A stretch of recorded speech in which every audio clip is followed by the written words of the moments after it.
Le parti de Mélenchon, la France insoumise, LFI, est le principal porte-parole de l'extrême gauche française.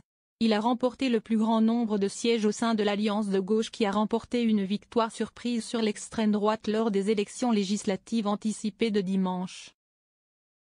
La position de tête de son parti lui donne une prétention crédible au poste de Premier ministre français.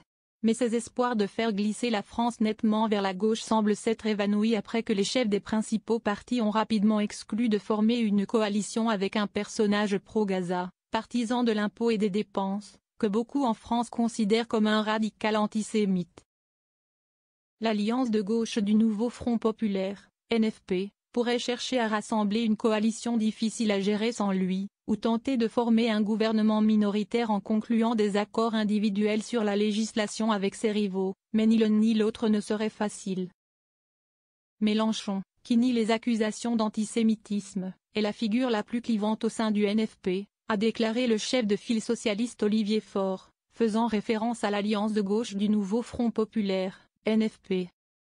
D'autres membres du NFP, s'exprimant sous couvert d'anonymat, ont été encore plus francs. Mélenchon est un problème, a déclaré à Reuters un député du parti écologiste. Mélenchon, 72 ans, est un pilier de la gauche française depuis des décennies, ayant occupé des postes ministériels dans les gouvernements précédents lorsqu'il était membre du Parti socialiste. Il s'est présenté à la présidence en 2012, 2017 et 2022. Arrivant troisième cette année-là derrière la dirigeante d'extrême droite Marine Le Pen et le président français Emmanuel Macron. Bien qu'il ne soit pas lui-même député, il a une emprise étroite sur le LFI. Admirateur des dirigeants révolutionnaires latino-américains, il prône le contrôle des prix, une augmentation massive du salaire minimum et le rétablissement de l'impôt sur la fortune.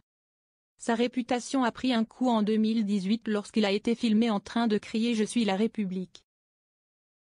La question de savoir comment gérer Mélenchon n'est qu'un des casse-têtes auxquels sont confrontés les nouveaux députés français alors qu'ils cherchent à tracer la voie à suivre pour un pays peu habitué au gouvernement de coalition chaotique souvent observé en Allemagne et aux Pays-Bas.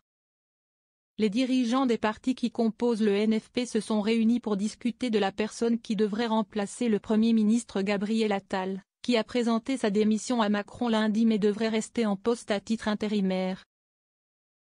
Une source au Parti communiste, l'un des plus petits membres du NFP, a déclaré que les discussions étaient également centrées sur la stratégie que l'alliance devrait adopter. La forte présence des socialistes au sein de l'alliance du NFP leur a donné plus de poids qu'auparavant. Mélenchon a été le premier dirigeant politique à réagir aux résultats des législatives de dimanche, dans ce qui semblait être une première tentative pour le poste de Premier ministre. Il a déclaré que le résultat était une condamnation accablante de Macron et de l'extrême droite. Le président doit inviter le nouveau Front populaire à gouverner, a-t-il déclaré. Les principaux adversaires de Mélenchon ont rapidement déclaré qu'ils ne feraient pas affaire avec lui.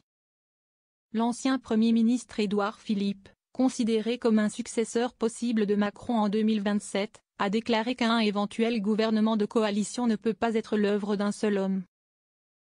La crédibilité de notre pays pourrait être entachée par cela et les forces politiques centristes doivent sans compromis parvenir à un accord pour stabiliser la politique, mais sans la France insoumise et le RN, a-t-il déclaré. Le bloc de Macron, deuxième au classement, ainsi que les représentants des Républicains de centre-droit, semblent également exclure une coalition avec Mélenchon.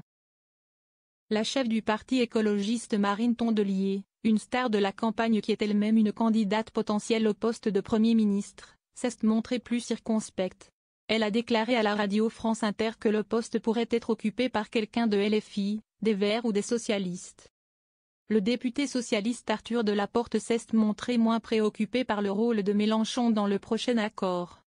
Il y a un problème avec Mélenchon dans le sens où il est source de division, a déclaré Delaporte à Reuters. Mais ce n'est pas un problème parce que il ne sera pas Premier ministre. Recevez les dernières nouvelles et analyses d'experts sur l'état de l'économie mondiale avec Reuters Econ World. Inscrivez-vous ici.